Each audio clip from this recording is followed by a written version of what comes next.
कभी कभी जो डबल इंजन की सरकार चलने वाले जो दावा करते थे, पहले इंजन टकराते थे, अब तो डब्बे भी टकराने लगे हैं।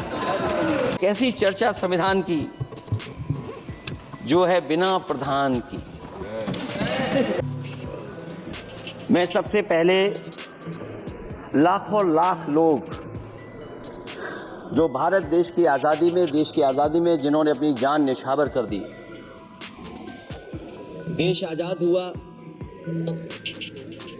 आज़ादी के बाद बाबा साहब भीमराव अंबेडकर जी और तमाम हमारे वरिष्ठ लोगों ने इस संविधान को देने का काम किया। मैं उनको याद करने के साथ साथ जो आज 13 तारीख जिस दिन हम आप सदन में बैठे हैं, एक ऐसी घटना घटी थी, अगर उस समय सुरक्षा कर्मियों ने अपनी सूझबूझ के साथ, बहादुरी और साहस के साथ अगर उन आतंकवादियों को मुकाबला न किया होता तो हमारे देश के बहुत सारे महत्वपूर्ण नेता जो उस समय सदन में थे, न जाने क्या परिस्थिति बनती। मैं उन बहादुर जिनकी जान गई उनका याद करता हूं, वहीं श्रद्धांजलि भी देता हूं। मैं इस संविधान की चर्चा पे जहां खड़ा हुआ हूं, मैं बाबा भीमराव अंबेडकर जी उनको श्रद्धांजलि अर्पित करते हुए जिन्होंने संविधान को देने का काम किया। हमारा संविधान जो तैयार हुआ है, उनकी प्रबुद्ध दृष्टि का परिणाम है कि हमारे पास न्याय, स्वतंत्रता, समानता और बंधुत्व के सिद्धांतों पर आधारित एक महान संविधान हमें मिला है। भारत राज्यों का एक संघ है और हमें विविधता में एकता पर गर्व है। ये हमारा संविधान ही है जिसने भाषाई, क्षेत्रीय, धार्मिक और जातीय विविधता वाले हमारे देश को एक साथ रखा है। ये संविधान डॉक्टर अंबेडकर जी ने कहा था कि संविधान की सफलता इस पर निर्भर करेगी कि हम उसके अनुसार कैसे काम करते हैं। यह देखना है, विधायिका, कार्यपालिका और न्यायपालिका की जिम्मेदारी है कि इस महान देश का शासन हमारे संविधान में निहित उच्च सिद्धांतों के अनुसार चलाया जाए। डॉक्टर अंबेडकर ने कहा था, मैंने तो संविधान निर्माण का दायित्व बहिष्कृत वंचित वर्गों को अधिकार दिलाने के लिया है। ये वही संविधान है जो समय समय पर हमारा रक्षा कवच बनता है। अध्यक्ष महोदय, ये संविधान हमारी ढाल है, संविधान हमारी सुरक्षा है, संविधान हमें समय समय पर शक्ति देता है। संविधान ही देश की 90% शोषित, उपेक्षित, पीड़ित, वंचित जनता के अधिकारों का सच्चा संरक्षक है। ये संविधान ही हमारा बड़ा मददगार है। इसलिए ये हमारे जैसे लोग और देश के कमजोर लोगों के लिए और खासकर पीढ़ी के लिए संविधान की रक्षा जन्म मरण का विषय है। संविधान ही लोकतंत्र की प्राणवायु है। और जहां बाबा साहब भीमराव अंबेडकर जी ने इतना शानदार अच्छा संविधान दिया, वहीं डॉक्टर अंबेडकर ने स्पष्ट कहा था, जो हमारे माननीय मंत्री जी ने भी सत्ता पक्ष से वो बात रखी और कहा था, संविधान कितना भी अच्छा हो, यदि उसे लागू करने वाले लोग अच्छे नहीं होंगे तो परिणाम अच्छे नहीं निकलेंगे। इसलिए अध्यक्ष महोदय, इस संविधान पर लगभग 75 वर्ष में के बाद भारत की संसद में फिर चर्चा हो रही है। मैं कई महत्वपूर्ण बिंदुओं पर अपनी बात को रखना चाहूंगा। अध्यक्ष महोदय, हमारे संविधान की प्रस्तावना संविधान का निचोड़ है। सरकार के उद्देश्यों और लक्ष्यों को स्पष्ट उल्लेख है प्रस्तावना में। मैं प्रारंभ करता हूं संपूर्ण प्रभुत्व संपन्न समाजवादी लोकतांत्रिक गणराज्य से। आज अध्यक्ष जी सीमाओं की रक्षा करना संप्रभु का प्रथम कर्तव्य है। और अध्यक्ष महोदय, जिस देश की सीमाओं की सुरक्षा में जहां पर समय समय पर सेंध लगती हो, और हमारे माननीय मंत्री जी बेहतर जानते होंगे कि कई जगह पर हमारी सीमाएं सिकुड़ रही हैं। हमारे संसदीय मंत्री राज्य अरुणाचल प्रदेश में चीन के बिल्कुल बगल में रहते हैं। अध्यक्ष महोदय ये जानते होंगे कि हमारे पड़ोस में कितने गांव बस गए हैं, न जाने कितना वहां पर गांव की तरह घर बसा दिए गए हैं। लद्दाख की तरफ अभी दोनों देशों की सेनाएं पीछे हटी हैं। हम अपनी सीमा में ही पीछे हटे हैं, और चीन जो हमारी सीमा में अंदर आ गई थी, वो हमारी सीमाओं से ही आंशिक रूप से पीछे हटी है। और अध्यक्ष महोदय, उस सीमा के पास एक रिजांगला मेमोरियल बना था। हमारे सरकार के लोग ये जानते होंगे कि जिस समय ये बात उठी लद्दाख को लेकर के, उस रिजांगला के मेमोरियल को तोड़ दिया गया। आज वो रिजांगला मेमोरियल वहां नहीं है। और उस लड़ाई के लिए अध्यक्ष महोदय, हमारी फौज के लिए कहा गया था कि हमारी वो बहादुर फौज है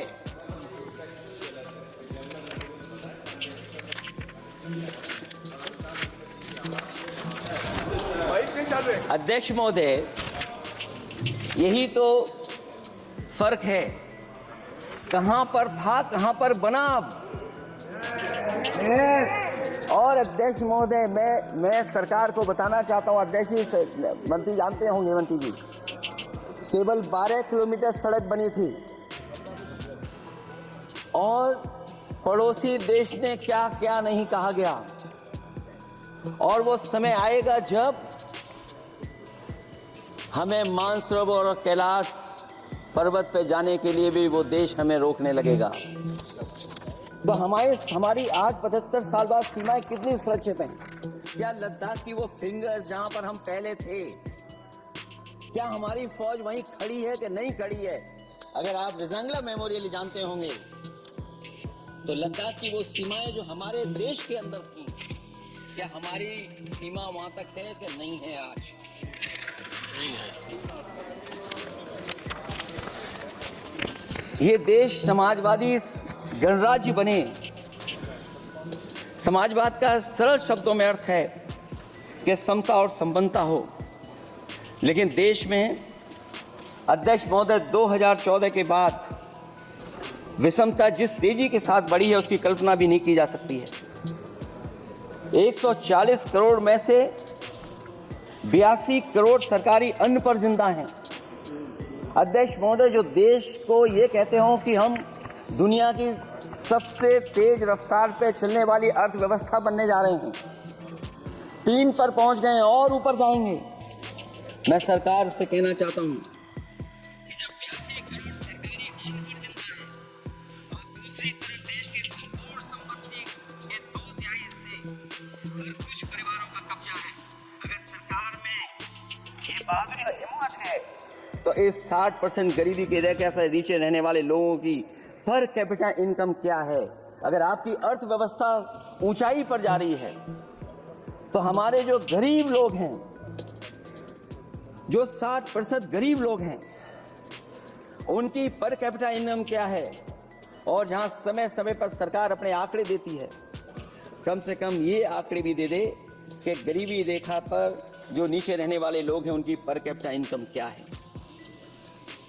इससे स्पष्ट हो जाएगा कि 5% लोगों की पर कैपिटा इनकम क्या है। हमारा प्रेमबली कहता है कि धर्म निरपेक्ष गणराज्य बने। राज्य की निगाह में सभी धर्म समान हैं। हमारा सेकुलरिज्म हमें रिलीजियस इक्वलिटी का रास्ता दिखाता है। यही ना अर्थ इसका है। क्या इस पर सरकार अमल कर रही है? देश के 20 करोड़ से ज्यादा अल्पसंख्यकों के, विशेषकर मुसलमानों के दूसरे दर्जे का नागरिक बना देने का प्रयास चल रहा है। उन पर हो रहे अत्याचार प्रतिदिन बढ़ते जा रहे हैं। उनकी संपत्ति को लूटा जा रहा है, हत्याएं की जा रही हैं, घर तोड़े जा रहे हैं, उनके पूजा स्थलों पर कब्जा प्रशासन की मदद से किए जा रहे हैं। अगर ये धर्मनिरपेक्षता तो धर्म शासित राज्य की क्या परिभाषा है। और हाल ही में हम लोगों ने अध्यक्ष महोदय उदाहरण देखा है कि किस तरीके से उत्तर प्रदेश में कई महत्वपूर्ण जगह पर इस तरह की घटनाएं जानबूझ करके की गई। मुझे याद है उस समय जिस समय उत्तर प्रदेश का इलेक्शन चल रहा था, बहुत से लोगों को वोट डालने का अधिकार जिनको था उनको अधिकार से रोका गया और जो लोग वोट डालने जा रहे थे उन्हें डराया धमकाया जा रहा था। ऐसे इंतजाम किए गए थे कि ये वोट डालने के लिए वोट बूथ तक न पहुंच पाए। वो तस्वीरें अध्यक्ष महोदय न केवल हम लोगों ने देखी बल्कि पूरे देश और दुनिया ने देखी होंगी कि किस तरीके से उत्तर प्रदेश की सरकार के प्रशासन के इशारे पर एक पुलिस के अधिकारी ने महिलाओं को वोट से डालने से रोका और रिवॉल्वर दिखा करके कहा कि वोट डालने नहीं जाओगे। मैं उन बहादुर महिलाओं को बधाई देना चाहता हूं कि उन्होंने परवाह नहीं की। उन्होंने कहा कि इससे कुछ जान जाने वाली नहीं, अगर जान भी जाएगी तो हम वोट डाल करके आएंगे। क्या यही लोकतांत्रिक राज्य है? सच्चे लोकतंत्र में जनता श्रद्धापूर्वक मतदान के माध्यम से अपनी सरकार चुनती है। क्या हम सही अर्थों में लोकतांत्रिक व्यवस्था में जी रहे हैं जहां सरकार मशीन और सरकारी मशीनरी के जरिए जहां चाहे अपनी सरकार बना लेती है, जनता के मत का कोई अर्थ नहीं रखे हैं, वह लोकतंत्र नहीं कहा जा सकता है। यह व्यवस्था जब तेजी से लोकतंत्र में तानाशाही की तरफ बढ़ रही है, हिटलर ने भी तो जनता द्वारा चुने जाने के बाद संविधान में संशोधन करके तानाशाही कायम कर दी थी। हमारी सरकार भी उसी के समांतर चलने का प्रयास कर रही है। प्रस्तावना में अध्यक्ष महोदय सामाजिक, आर्थिक और राजनीतिक न्याय दिलाने की बात है। अध्यक्ष महोदय, मैं जब सरकार की तरफ से माननीय मंत्री जी को सुन रहा था,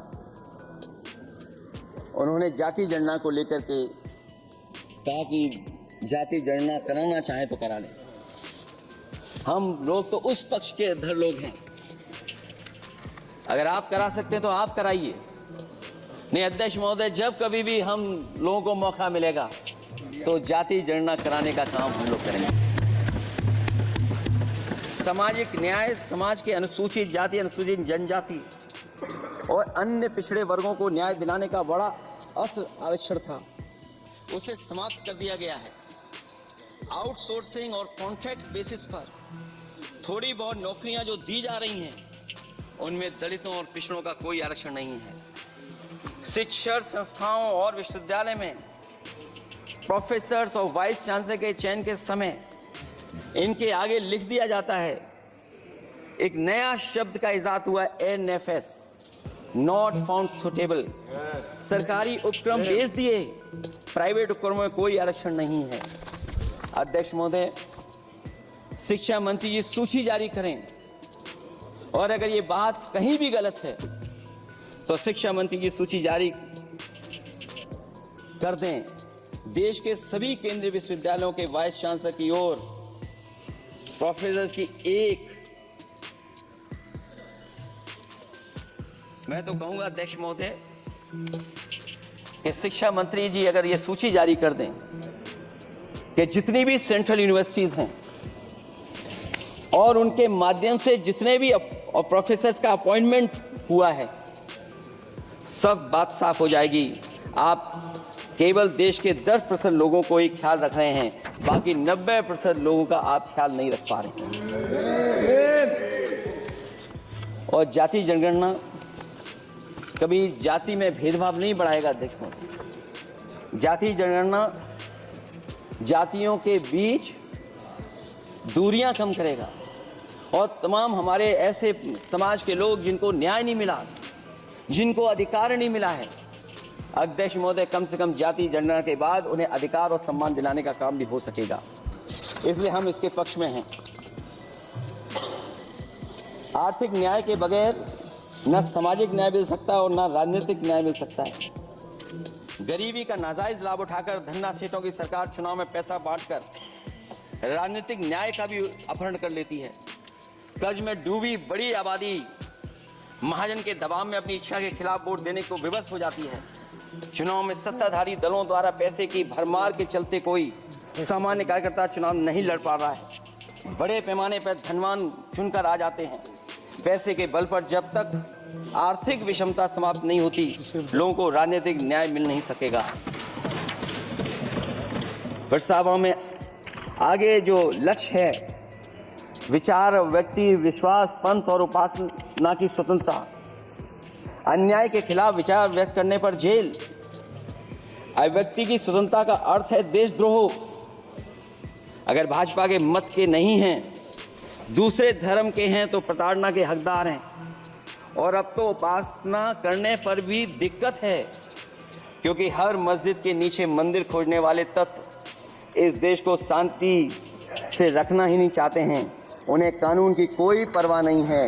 मैं इस मौके पर धन्यवाद देना चाहता हूँ सुप्रीम कोर्ट का कम से कम वो फैसला आया है जहाँ कुछ दिनों के लिए ये पाबंदी लगाई गई। व्यक्तियों की गरिमा और देश की एकता और अखंडता को सुनिश्चित करने वाली बंधुता, ये विभाजनकारी नीतियां संविधान की प्रस्तावना के उस उद्देश्य से जरा भी मेल नहीं खाती है। व्यक्ति की गरिमा लिंचिंग से धूल दूषित हो चुकी है। उद्योगपति सरकारी आतंक से परेशान हैं, हो करके अपनी पूंजी समेटकर देश छोड़ गए हैं और लगातार जा रहे हैं। अध्यक्ष महोदय, आजादी के बाद उद्योगपति कभी इतने भारत छोड़ करके नहीं गए होंगे, देश छोड़ के नहीं गए होंगे जितने इनकी सरकार में चले गए हैं। अगर व्यक्ति की गरिमा सुनिश्चित हो तो कोई व्यक्ति क्या अपनी मातृभूमि को छोड़ करके जा सकता है। सरकार इस पर आत्मचिंतन करे। अगर आपसी मतभेद पैदा करके एक दूसरे के प्रति अविश्वास पैदा किया जाएगा तो क्या देश की एकता और अखंडता के लिए एक अशुभ संकेत नहीं होगा।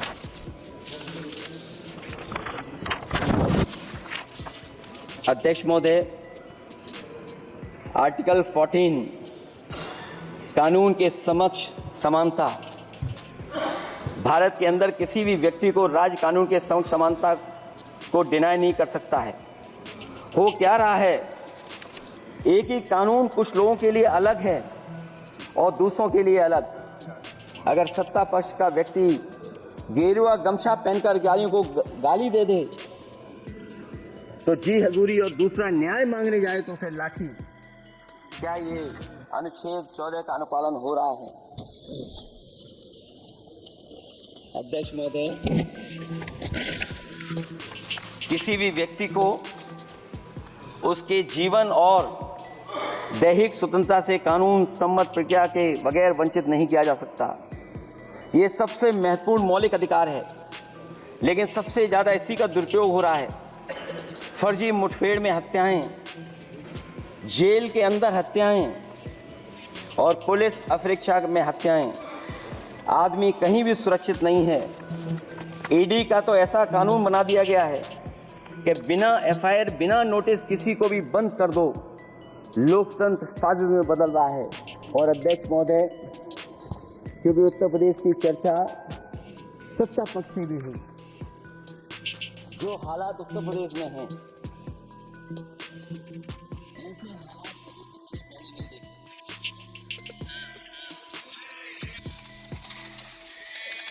जहां पर कानून की समय पर जेल गई।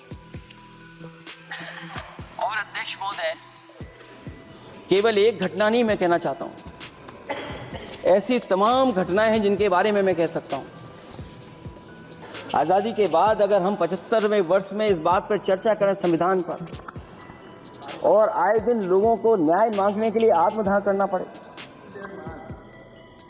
तहसील हो वहां पे आत्मदाह, जिलाधिकारी हो वहां पे आत्मदाह, न्याय मांगने के लिए अगर मुख्यमंत्री आवास में जाना पड़े वहां पे आत्मदाह।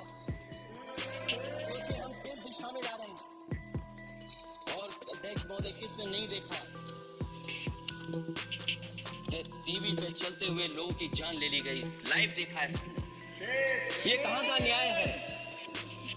न केवल वो, बल्कि पता नहीं अध्यक्ष महोदय, हमारा प्रदेश कस्टोडियल डेथ में सबसे आगे जा रहा है,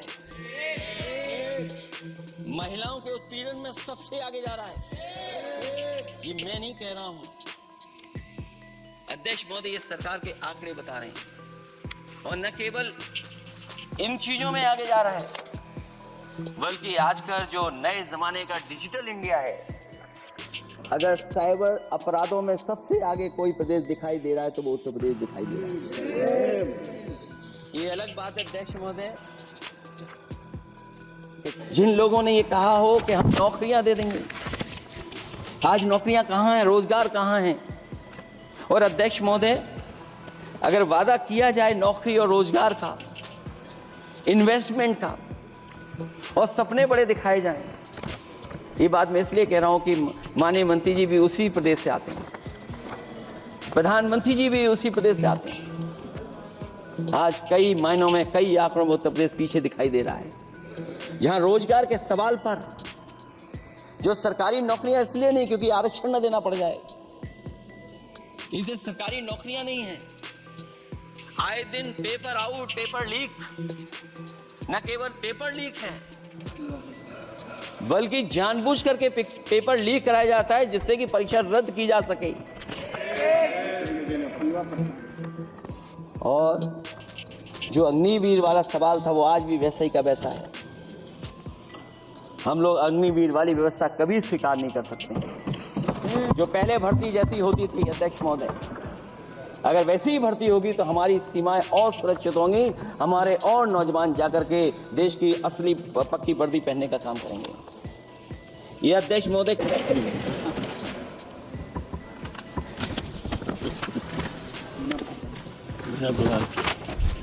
अध्यक्ष महोदय, इस सरकार में जो लोकतंत्र के साथ खिलवाड़ हुआ है, इतना कभी खिलवाड़ नहीं हुई।